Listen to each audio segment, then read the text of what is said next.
This issue of Meadow Afternoon will find us painting a set of letter-writing paper, enjoying a summer barbecue, starting a Granny Square project, and writing a new short story.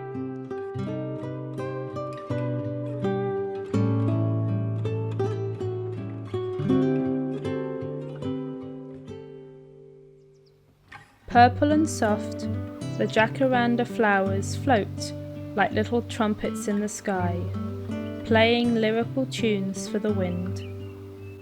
The summer breeze flows through, a gentle sigh in the deepest of the hazy, heat-stained days. It rustles the dried grasses, teases the leaves, and the purple trumpets complement the summer's sleepy tunes.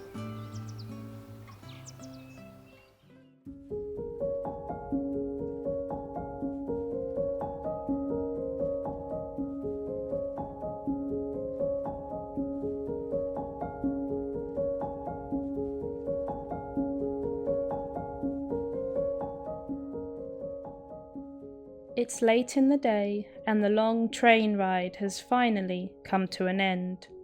It rolls into a small station, nothing more than a wooden platform, a water tower, and a small office built in the middle of nowhere. Somewhere nearby, there's a town, not much more than a village really, and various scattered farms hidden from view by the trees. On the platform, a man waits, his best suit on, his hair haphazardly flattened on his head in an attempt to look tidy. There's a preacher ready in the town, a couple of witnesses standing by to watch the ceremony. The man eagerly watches the people getting off the train.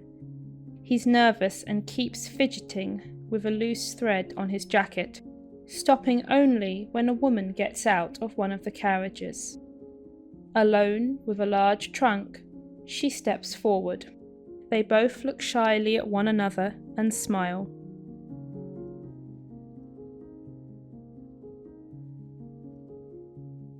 Imagine travelling out west to marry someone you've never met. Getting on a train, perhaps a boat or a stagecoach. Packing up your belongings and your whole life to head out to start somewhere new. Why go? To find a better life, perhaps?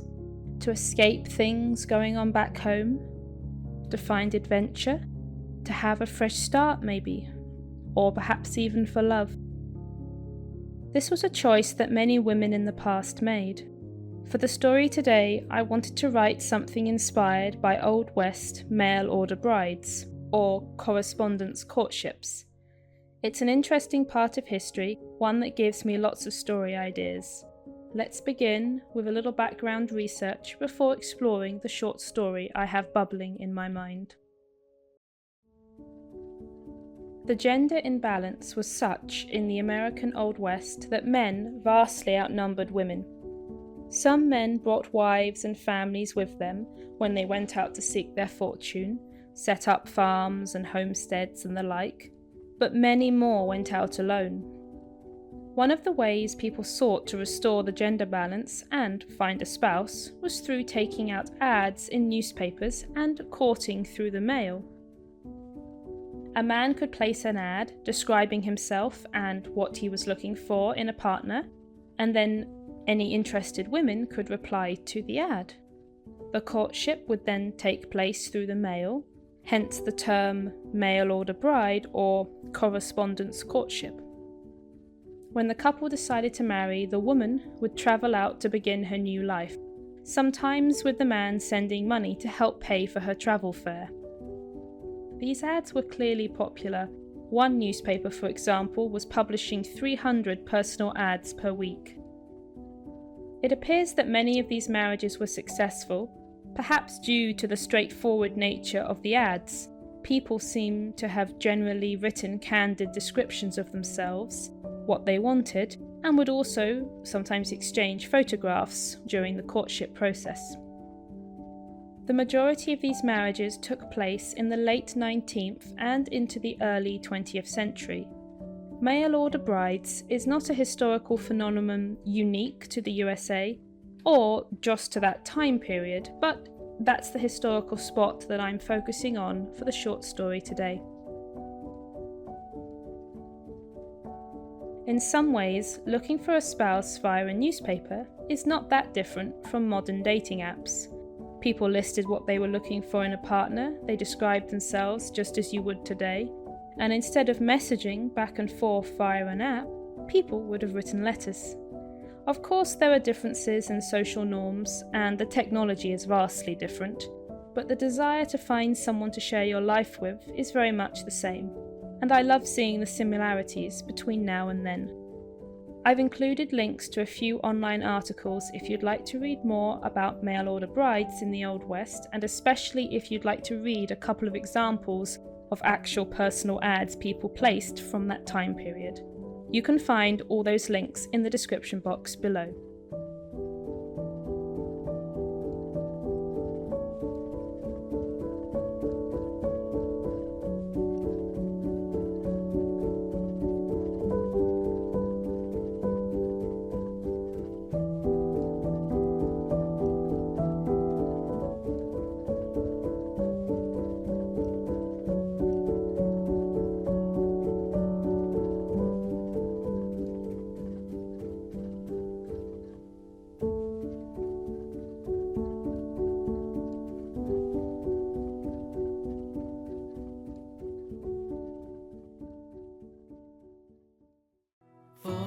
Stop. Can't believe I live in your thoughts. I think about you all the time, morning, evening, and midnight. Such a wonderful delight. Forgo, give up everything that I own. Yeah, I'd give it all up now, just to be with you somehow. Unexpected love was found. You're the rose in a garden, and it shows if I'm honest. You're the leaves in mid-August, and I've come out here to say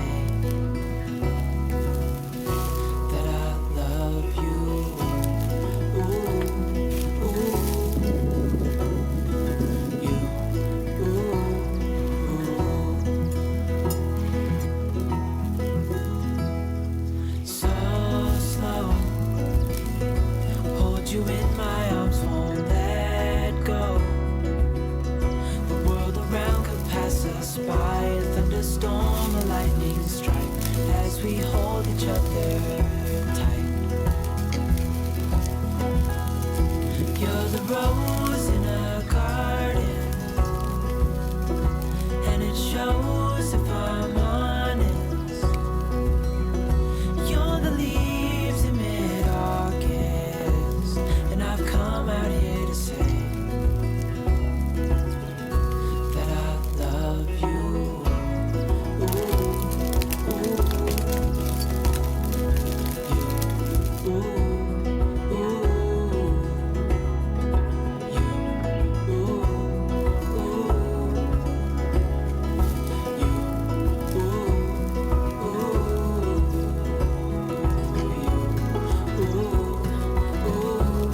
The Pen Pal, a short story by Ida Williams. The drawn-out bellow of the steam whistle brought an end to the day shift. Billowing out large puffs of steam, the sound echoed across the floors of the steel mills and curled itself through the surrounding streets. Similar whistles blew out all across the sprawling city as tools were put away at work and tables laid for supper at home. Lotte followed the throng of workers out through the factory doors, a green scarf tied around her hair and a shawl pulled tightly around her shoulders. Her back ached and her fingers felt sore, though nothing more than normal. Nothing more than the end of a long day's work at the sewing machines. Some of the other girls were chatting as they walked. She heard her name called, but she charged on quickly ahead, pretending not to hear. The crowd quickly engulfed them, and Lotte disappeared into the warren of interweaving streets, mingling for a time with men coming home from the steel mills, their heavy boots trudging alongside her. The tall factory chimneys dominated the city skyline, grand and imposing. They made their indisputable power felt. The constant stream of smoke hung overhead in an ominous haze. The day those chimneys stopped spewing would be a bad day for everyone. The noise was ever present, the labour backbreaking. The dirt and the grime didn't wash out, but without those chimneys there would be no work, no food to put upon the table, no money to pay the rent. Silence from those giants was something to be feared, like a distant shadow in the night. Through the small alleyways Lotte went, lines of washing suspended overhead and the aroma of multiple dinners mixing rather unpleasantly together. The route home she knew by heart, each step well trodden over the years. Most days her pace was slow as she savoured the last few moments of the day before the confinement of her family's rooms and the bed she shared with her grandmother. She made that walk home last as long as she could. Those precious moments were just hers. Hers to think, hers to dream. That day, however, she hurried, walking quickly, sometimes breaking out into a slight run. It should have arrived by now. Diverting from her regular path, she passed down a long road, finally stopping in front of a small shop. Black and brown boots lined the shop window, heavy-duty boots, well-crafted, reliable, and built to last a solid decade. Their laces tied together, they hung up in rows, like summer herbs strung up to dry. The bell jingled as she pushed the door open, poking her head through first. Luckily it was empty. Mr. Jorgen had no customers that afternoon. "Is that you, Lieselotte?" "Yes, sir." He was the only one who used her full name. Too pretty to cut short, he had said many years before when her father had first brought Lotte into the shop for her first pair of boots. They had been 3 sizes too big, but she had grown into them, just as her father had promised she would.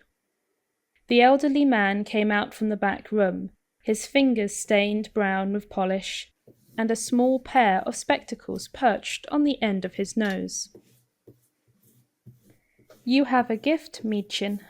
Always you know when there's a new one," he chuckled, his accent still thick after 3 decades away from his home country.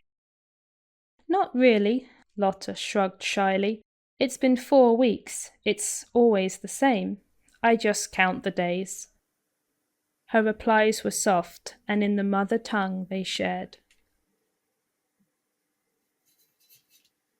"Has it been that long already?" The days walk away. he muttered, leaning down behind the counter and pulling out a small envelope. Here, came with the mail this morning. Lotte felt her heart catch in her throat as she took the paper from him. Some of the address had smeared a little, and the paper crumpled, as if the letter had met with several drops of rain along its long journey, but there it was, as always. Thank you, Mr. Jorgen. She placed the letter carefully into her shawl. No worries, Mädchen. How are your pa's boots? Mend holding well? Yes, thank you. Good as new, he says. Mr. Jorgen opened the door and gave Lotte a gap-toothed smile as she slipped back outside. I hope things are well with your friend. Lotte nodded and headed off quickly before he could say any more, this time hurrying directly home. The houses of the workers were built one after another in cramped rows surrounding the factories. Sneaking through the house, Lotte passed the sounds of her mother and grandmother clattering in the kitchen and crept up the stairs quickly. Everyone else, including the boarders, would be home soon. She entered the attic room she shared with her grandmother and crossed over to the window. Sitting down on the ledge, she pulled open the thin curtains. The sprawling steel mills spread out before her, and countless buildings of various shapes and sizes cluttered the earth. The smoke from small home chimneys mingled with the spew from the factory ones, all rising upwards as a unified mass. It was the only view that Lotte had ever known, a tangled urban mess, but that spot was special. In that place, looking towards the north, when the day was clear and the wind blowing in the right direction, clearing the smog, the blue sky would shimmer above, and through a crack between the buildings, one could see a glimpse of the mountains that lay beyond the city. Sometimes the sun would shine down just in the right way, and those mountains would glisten.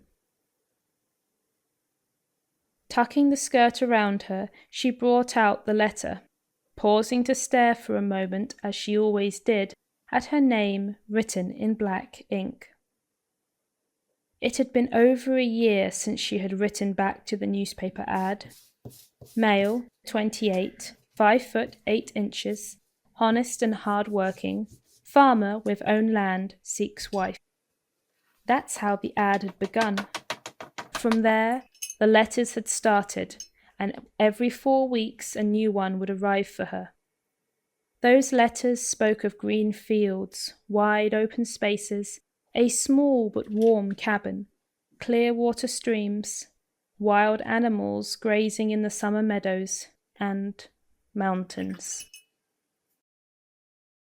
You can see them clear as day from the front door of the cabin, and mighty fine ones they are, he had written. Us farmers do like the rain, but there's many a blue sky day likewise. Mountains as far as the eye could see, sitting on the horizon. Skies that were blue and rain that felt clean. As a girl she had collected postcards of the great lands to the west. Ones with mountains had been her favourite. Ever since his first letter, the dreams had started growing, bit by bit, day by day. Dreams of mountains, of a house of her own, of wildflower meadows, and of a man she had never met. A man whose face was unknown. Only his name she knew, scrawled at the bottom of each letter. Those were impossible dreams, ones far away and out of reach. The sun was slipping rapidly away behind the smog. She would be needed soon inside to help with dinner and to prepare her brother's meal for their night shift. Lotte opened her letter, flattening out the paper to read the long, looping handwriting. From that she could see him, long-limbed and awkward. It felt nice being with water. The end.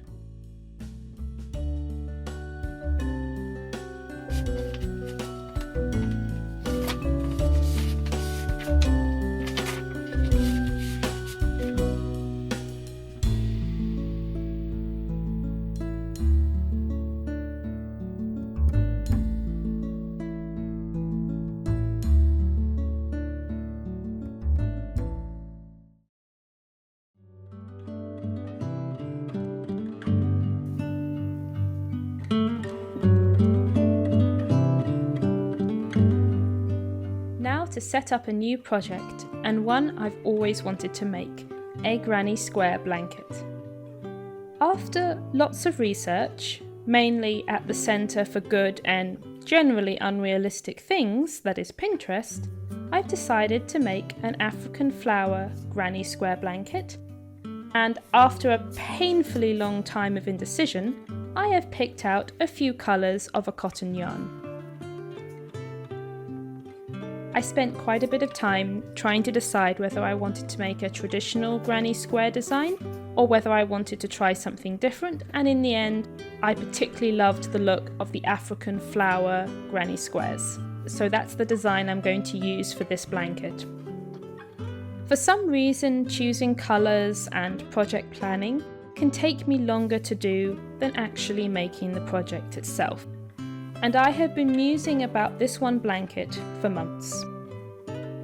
I think a mustard yellow, a burgundy and a couple of different browns will go really nicely together and make a very autumnal themed colour palette.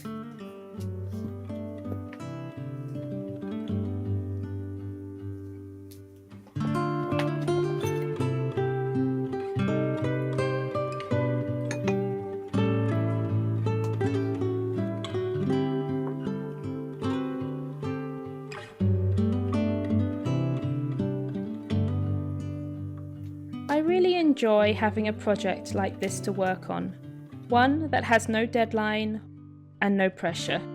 Something long-term that needs very little thought process once I've begun the project.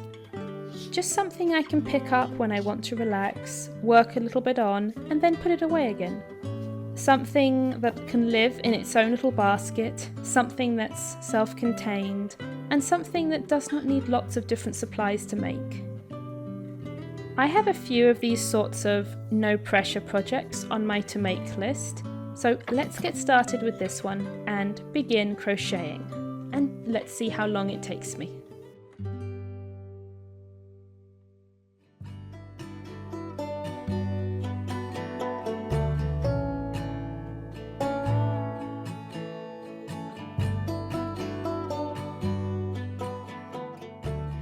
I hope you enjoyed the story today. It came together very organically, and this is certainly a concept I would like to return to in a longer form one day, maybe even using the same set of characters. After writing about Lotte, I wanted to know more about where her dreams would take her, and what would become of her pen pal out west.